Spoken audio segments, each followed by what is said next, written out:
La Iglesia Cristiana del Centro Evangelístico Misionero del barrio San Benito, bajo la dirección de nuestros pastores Reinaldo Irreño y Rebeca Gómez, presenta la transmisión en vivo de nuestro servicio en línea, en directo desde la ciudad de Villavicencio. Bienvenidos.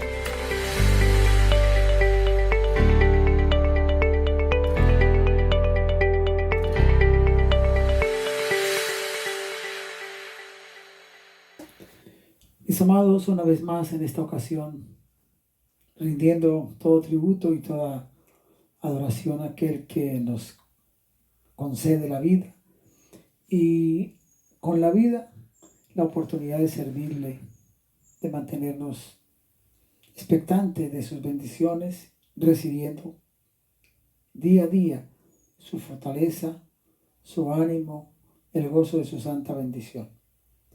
Vamos hoy a estar juntos otra vez, unos minutos en los que compartimos, como ya lo hemos hecho durante todo este tiempo, parte de la palabra del Señor. Estamos ahí caminando en el libro de los Salmos, aprendiendo de las experiencias de estos personajes de fe que nos motivan a seguir confiando en Dios, no importa cuál sea la circunstancia.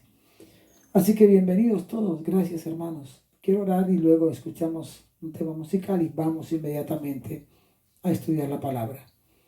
Padre, te doy gracias porque me permites esta gran bendición de estar con mis hermanos otra vez a través de este medio, compartiendo la palabra y recibiendo la vitalidad que ella nos concede, porque tu palabra es poder y es vida. Gracias por todos los hermanos, los amigos, los que pueden conectarse y también seguir esta enseñanza, que sea fructífera para la gloria de tu nombre, en Cristo Jesús. Amén.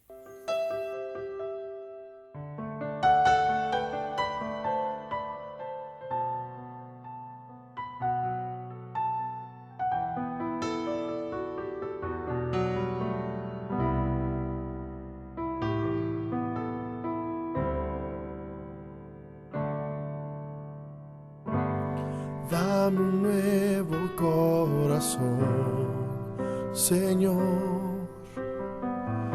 un corazón para adorarte, un corazón para servirte. Dame un nuevo corazón.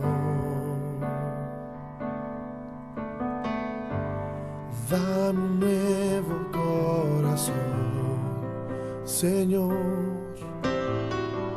un corazón para adorarte, un corazón para servirte. Dame un nuevo corazón.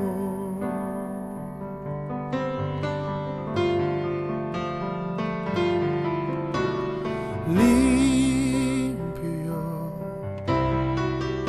como el cristal, dulce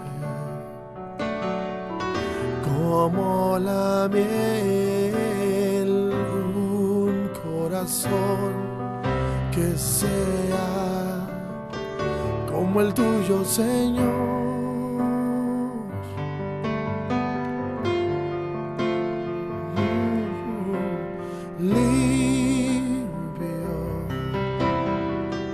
Como el cristal,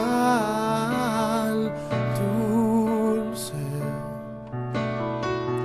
como la miel, un corazón que sea como el tuyo, Señor.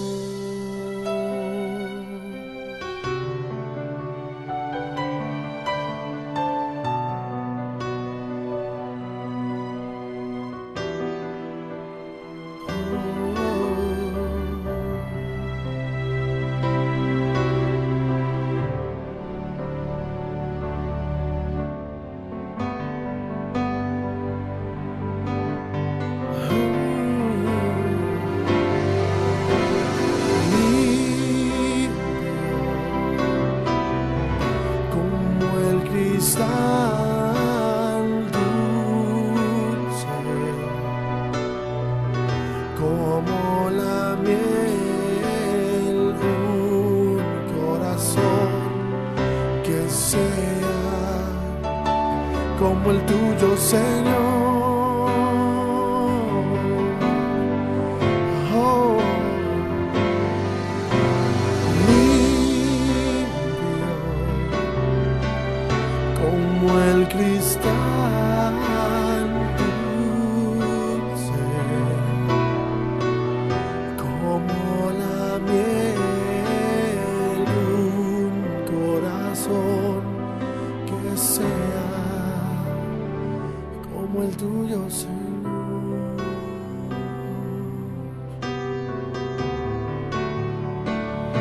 Como el tuyo, Señor.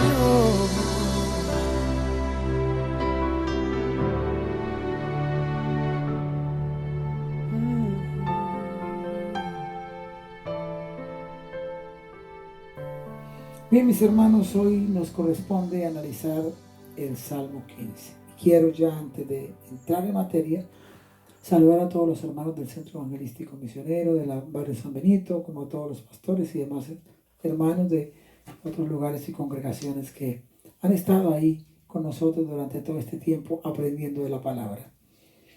Hoy, como ya les he dicho, vamos a meditar en el Salmo número 15. Es un salmo corto.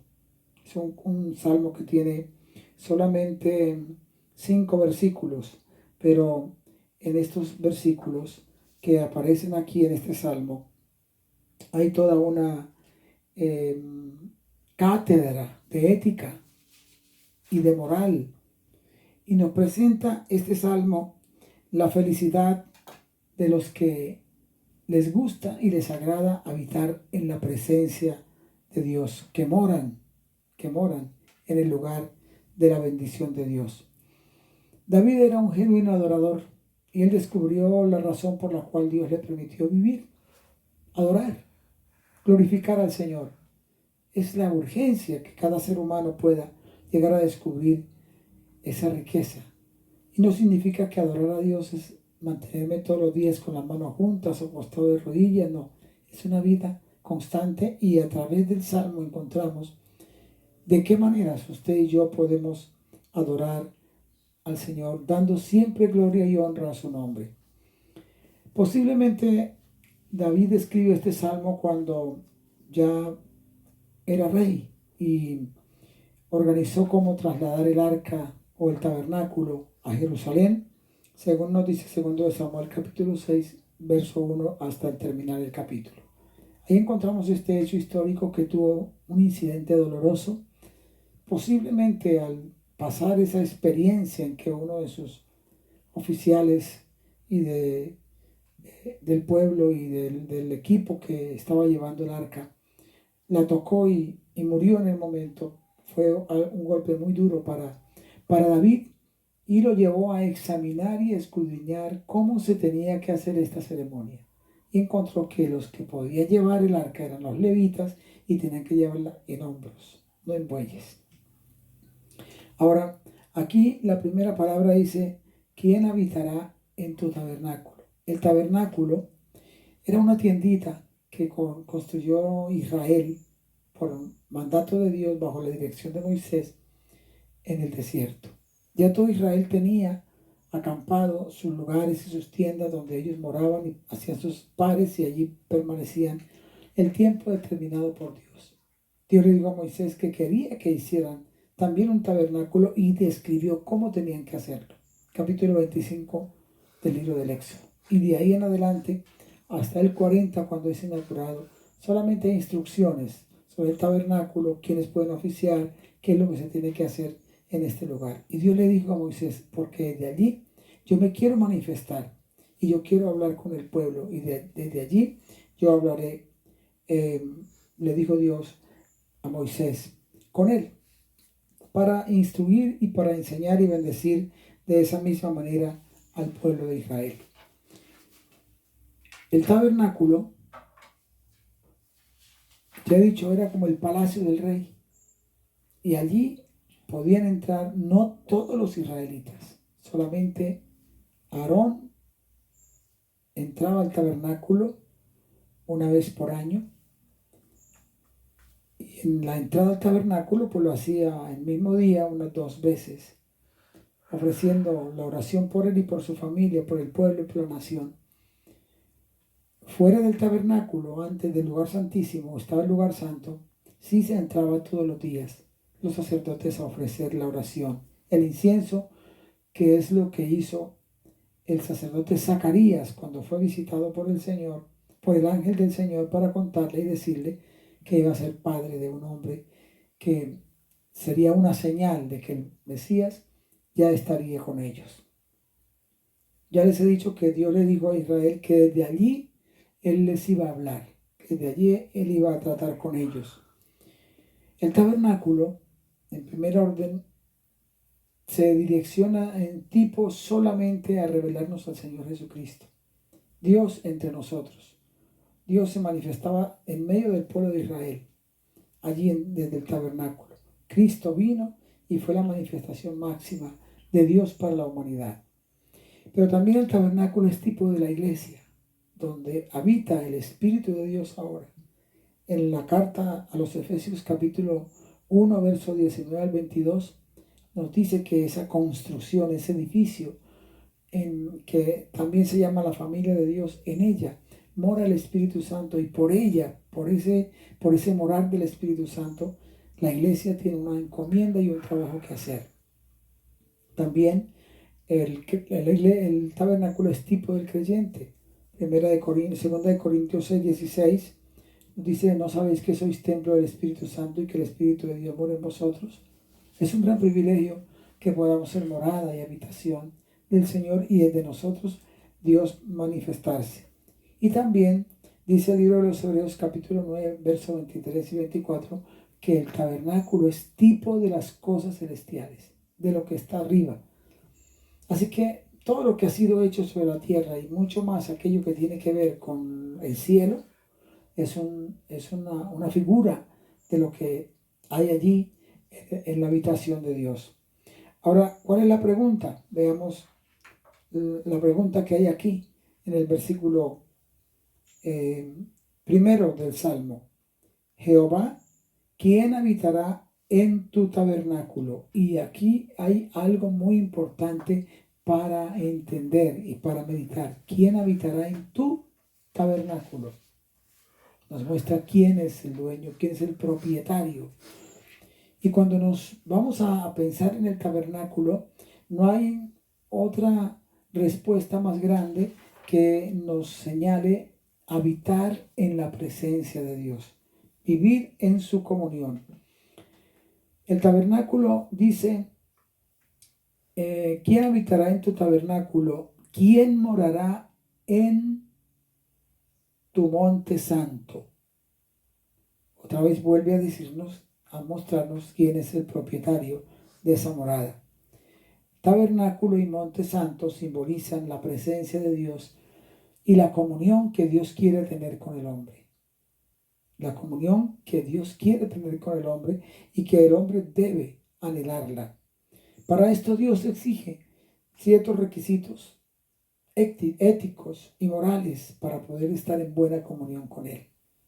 Las religiones de los tiempos antiguos, como las de hoy, no exigen nada al ser humano.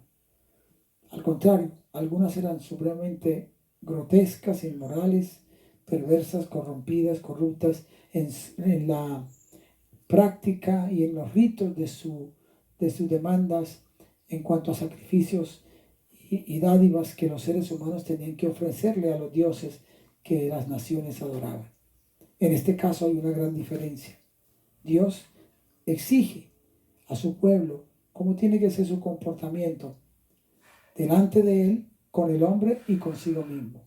Los 10 mandamientos, en ellos está plasmada la ley de Dios. Los primeros 4 mandamientos nos revelan mi actitud hacia Dios.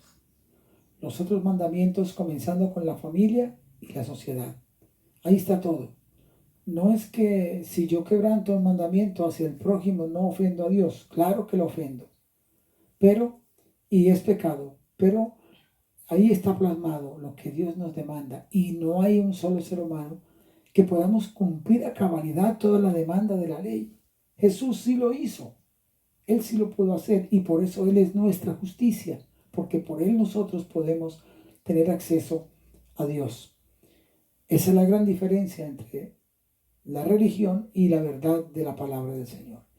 Santiago escribe: la religión pura y sin mácula delante de Dios es esta: visitar a los huérfanos y a las viudas en sus necesidades y guardarse sin mancha del mal, lo que significa evitar todo lo que es pecaminoso. Las condiciones que Dios establece para que el hombre tenga comunión con Él son benéficas, enriquecen, llenan la vida del ser humano de unas virtudes y unos valores verdaderamente admirables, porque ellos son los ciudadanos de Sión y esta ciudadanía nos traslada a la ciudadanía de la eternidad. La pregunta que le hicieron a los apóstoles: varones hermanos, ¿qué debemos hacer para ser salvos? A Jesús también se la hicieron. El carcelero de Filipo le preguntó a Pablo y a Silas: ¿qué debo hacer para ser salvo? Cree en el Señor Jesucristo y serás salvo tú y toda tu casa. En los Hechos los apóstoles contestaron a la multitud: arrepentirse, volver a Dios y comenzar de nuevo una vida renovada, transformada en obediencia a la palabra del Señor. Así que la respuesta a esta pregunta aparece desde el versículo 2 hasta la parte penúltima del versículo 5. Y vean lo que dice el versículo 2. El que anda en integridad y hace justicia y habla verdad en su corazón. Anda en integridad.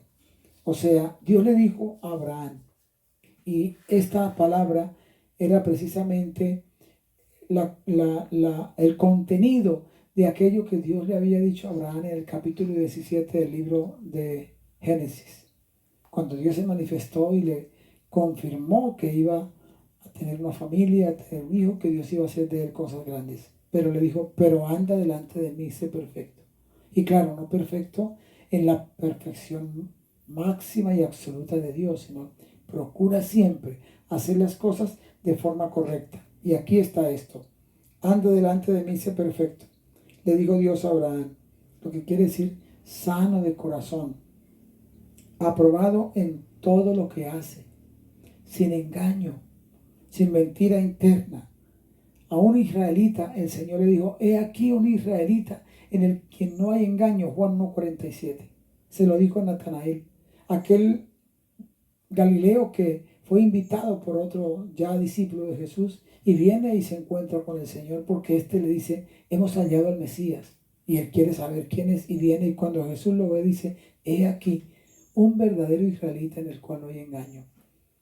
Jeremías 17 dice que engañoso es el corazón y perverso, más que todas las cosas, ¿quién lo conocerá?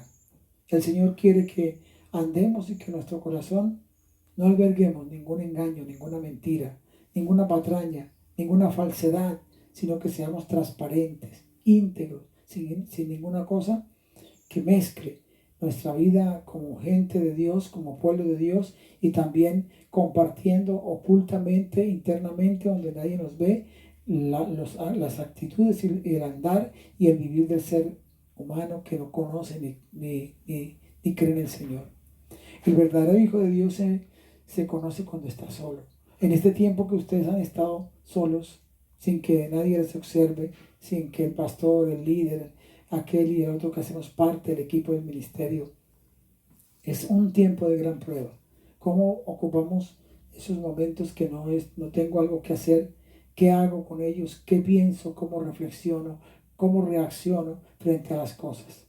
Este es un tiempo verdaderamente importante para que lo meditemos, porque en medio de todo esto el Señor nos está purificando, nos está puliendo, nos está hallando de mayor capacidad de resistir ciertas cosas, y eso significa, hermanos, que viene algo más grande y más portentoso de parte del Señor si damos la medida.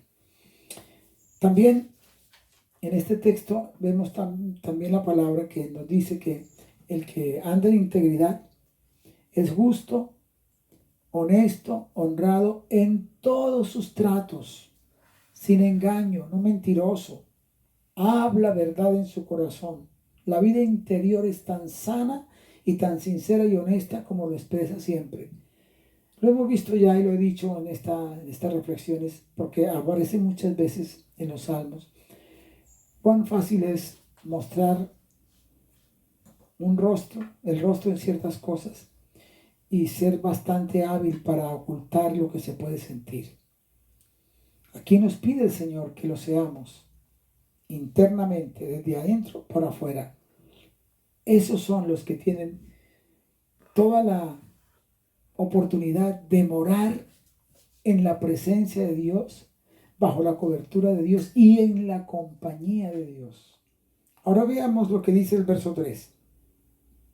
El que no calumnia con su lengua, ni hace mal a su prójimo, ni admite reproche alguno contra su vecino, hace bien a su prójimo, cuida de la reputación del otro, no injuria, siempre valora lo bueno de su prójimo, del otro, comenzando desde que habita conmigo en mi hogar.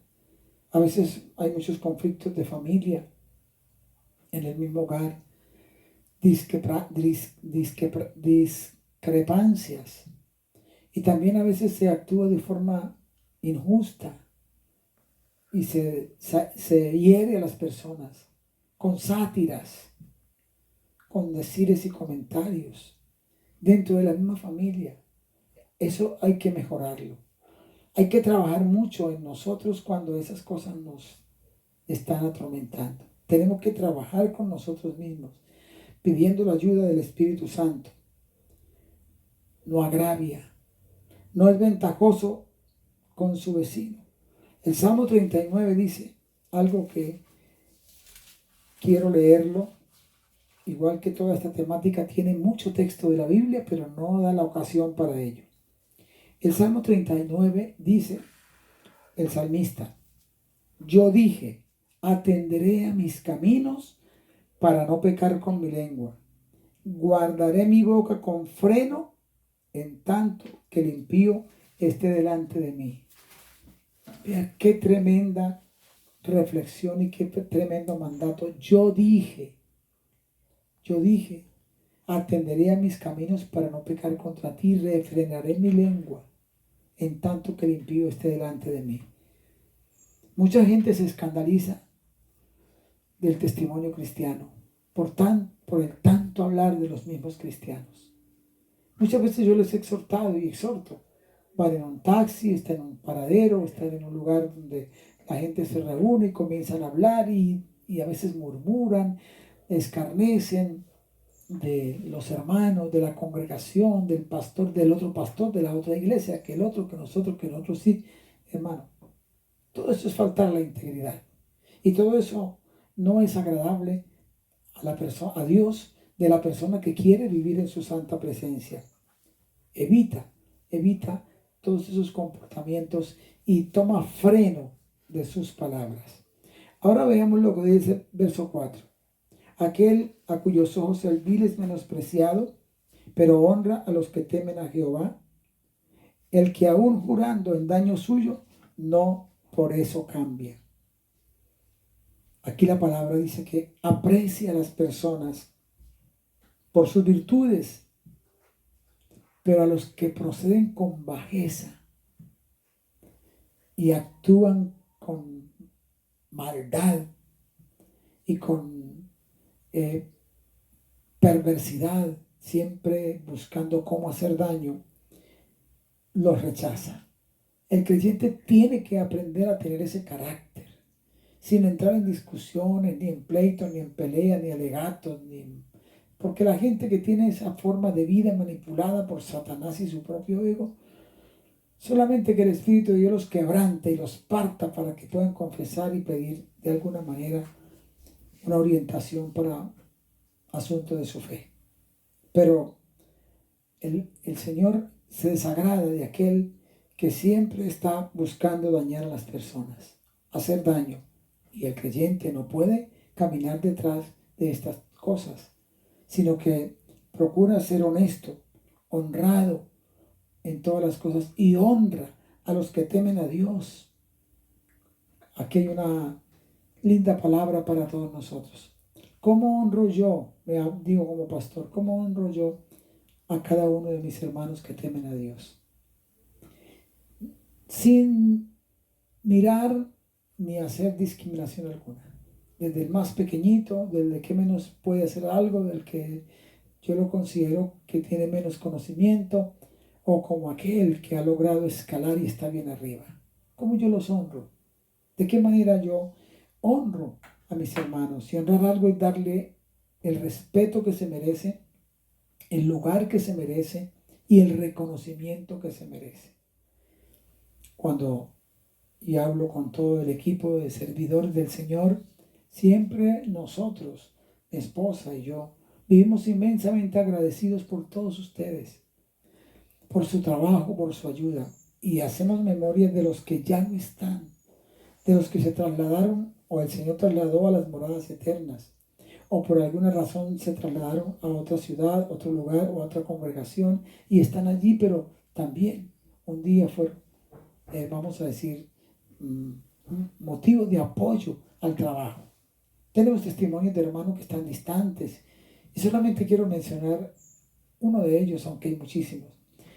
Siempre nos bendice el hermano Roberto Gómez, está pendiente de nosotros, nos llama siempre, constantemente, siempre de que él viajó de Villavicencio, nunca perdió con nosotros comunión, ni su relación, ni evitó que nosotros tuviéramos, o él tuviera que tener con nosotros ese conversatorio constante. Que Dios lo bendiga.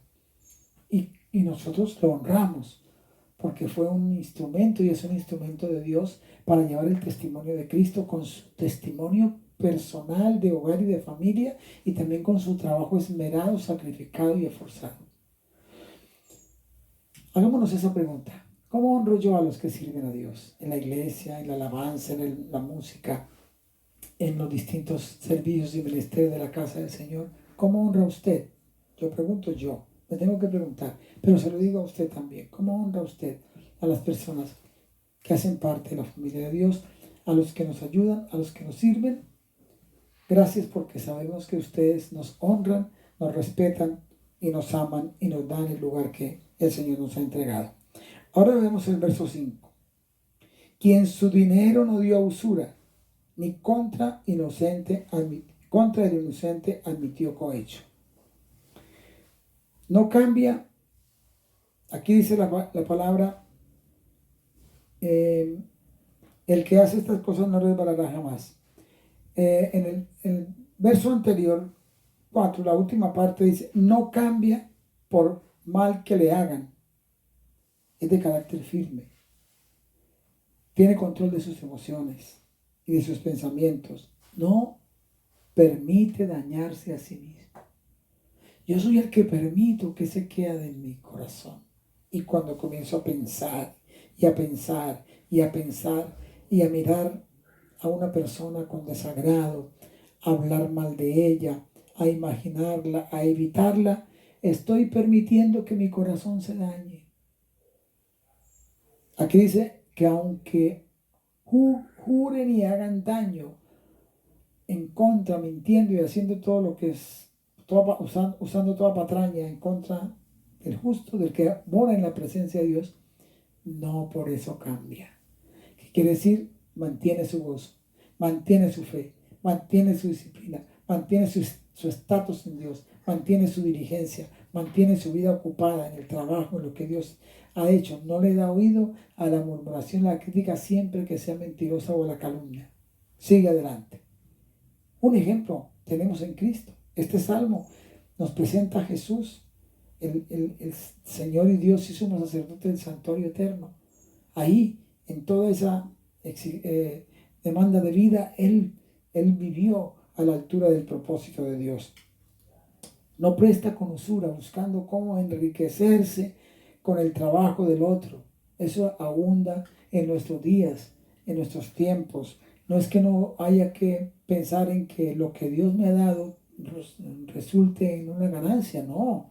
El que trabaja, por eso el agricultor coloca la semilla en la tierra, porque quiere buscar resultados y los encuentra. Y en todos los trabajos tenemos que mirar qué voy yo a ganar, qué voy a tener, porque es con lo que yo puedo suplir mis necesidades y aún pensar en ahorrar para mañana, que siempre yo les estoy comentando. Pero que no sea esto una tentación de enriquecerse, de apoderarse y de expropiar a otros por la condición débil que otro pueda tener, porque en un momento de premura se valió de mí, me pidió un favor y yo me aproveché de esto para engañar y para enriquecerme. Eso pues es abominable a la presencia del Señor. No admite soborno ni cohecho contra el inocente, o sea, no permite que el inocente sea condenado, o sea señalado y sea puesto en el patíbulo, y ni apoyo esas maneras de actuar y de pensar, y tampoco doy mi concurso ni ayudo en estas cosas. ¿Por qué? Porque una de las cosas que son la tragedia de la humanidad es la práctica de la mala administración de justicia. Jueces y personas encargadas de esto, fiscales y personas que tienen esta autoridad. Estamos aterrados todos los días de ver la corrupción tan grande que hay. Cómo se manejan las cosas desde esos medios, en esos entes, en lo interno de estos cuerpos de autoridad y de normas y de ley. Una cosa espantosa y terrible. Pero aquí la palabra dice que el que teme a Dios y anda en la presencia del Señor no permite esto. ¿Cuánta necesidad tiene la sociedad, el mundo, nuestra iglesia, el pueblo de Dios, de que hayan jueces que temen a Dios, que respetan la ley, la norma, que aman a las personas y que a pesar de que puedan estar en una condición de tragedia y de fracaso, estas personas le rinden a Dios el honor y también reverencian la palabra del Señor, la cumplen. Ahora vea la bendición. El que hace estas cosas no resbalará jamás. No va en camino resbaladizo. No va en camino de retroceso, de tragedia, de pérdida, de caída, ni personal, ni familiar, ni empresarial, ni intelectual, ni profesional. Siempre irá adelante. Y le digo en este momento a los que me oyen y nos ven, esto es para examinarnos. Yo como pastor, el trabajo, el ministerio, lo que Dios me ha encomendado a hacer. Usted, en la posición del cuerpo de Cristo y de la sociedad, ¿va resbalando hacia atrás o va superando? Es importante analizar esto. ¿En qué cosas que están aquí yo he incurrido? Porque aquí, mire, quiero hacer ya un resumen total de esto. Cómo este salmo nos muestra la necesidad de acercarnos a Dios caminando rumbo a su morada celestial para disfrutar de la belleza de su presencia sin igual, que no hay manera de describirse aquí, pero que tiene que ser mi gozo y mi alegría, saber que un día voy a estar en la presencia del Señor. Pero mire, aquí hay un paralelo con los 10 mandamientos. Nos dice que el que quiere vivir en la presencia de Dios se esfuerza por vivir en la integridad, por actuar con justicia, por hablar la verdad, por no calumniar a su prójimo. Hay quien calumnia hasta su propia esposa, su esposo, sus hijos, su papá, su mamá, su suegra, su suegro, en fin, al hermano, al jefe, al patrón. Siempre están con la boca llena de palabras de maldición. No hagamos eso. Tengamos freno a nuestras palabras.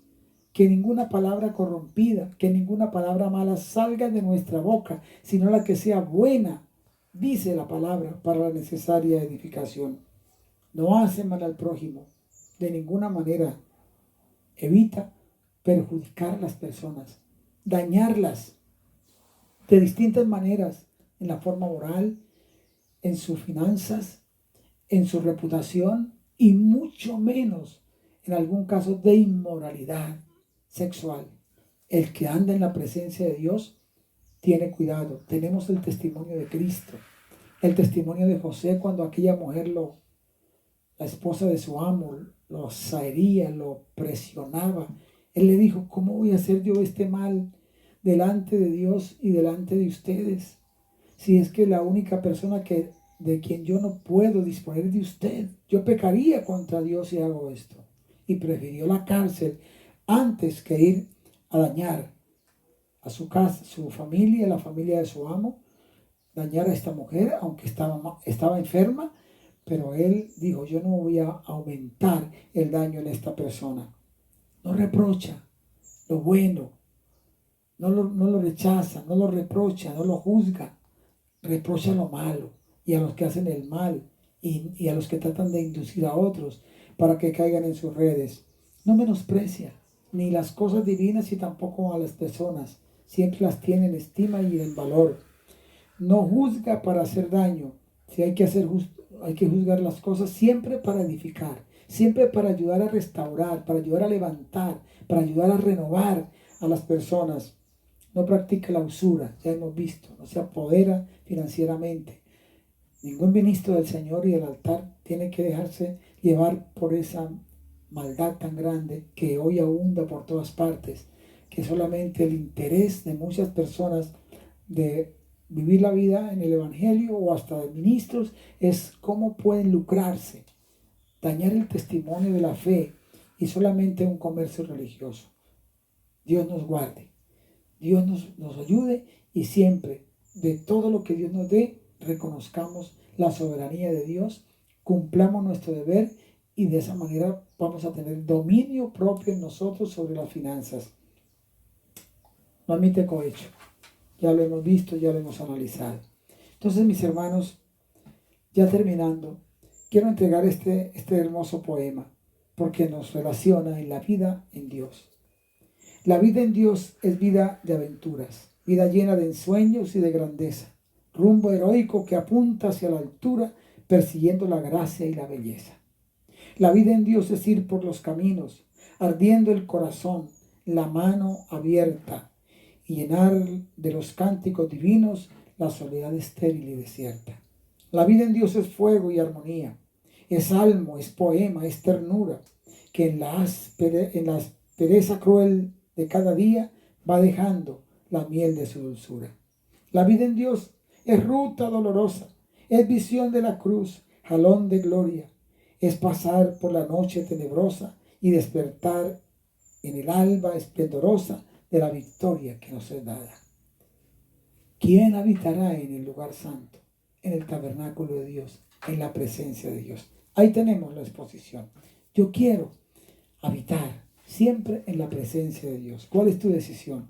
Tienes que tomarla. Si ya la has tomado, profundiza más en el Señor, más cerca de Él, viviendo y actuando como aquí se nos presenta esta demanda de Dios, de ética, de moral, de obediencia y de testimonio.